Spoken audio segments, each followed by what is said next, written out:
রাত 1:30টা। নয়াপল্টনে শনিবার বিএনপির সমাবেশের আগে কাকরাইল মোড়ে হঠাৎই মুহুর্মুহু ককটেল বিস্ফোরণ।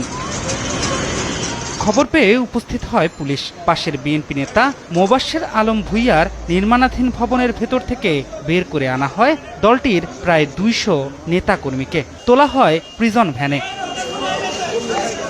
পুলিশ জানায়, বিশৃঙ্খলা তৈরি করতেই কাকরাইল মোড়ে পুলিশকে লক্ষ্য করে 10 থেকে 15টি ককটেল বিস্ফোরণ ঘটায় একটি মহল। মহাসমাবেশগুলিতে কেউ যেন এসে কোনো দুষ্কৃতিকারী এসে যেন কোনো ধরনের অঘটন ঘটাতে না পারে, কোনো ঝুঁকিতে ফেলাতে না পারে, কোনো আশঙ্কা সৃষ্টি করতে না পারে, সেই কারণেই কিন্তু আমাদের এই অভিযানগুলি আমরা পরিচালনা করি। আজকে যখন আমরা এসে এখানে সামনে দিলাম, তখনই আমাদের ওরা টের পেয়ে আমাদের পুলিশের উপরে প্রায় 10-15-20টার মতো বোধ ককটেল চার্জ করছে।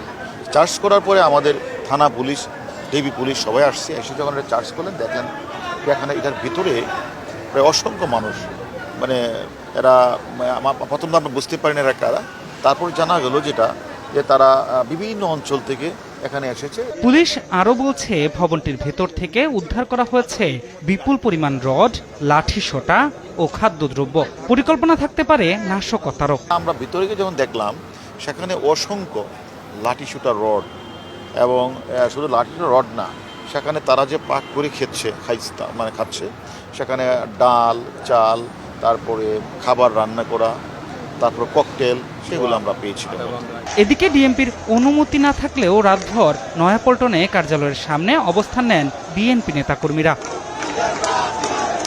ধ্রুব ব্যানার্জি, সময় সংবাদ, ঢাকা।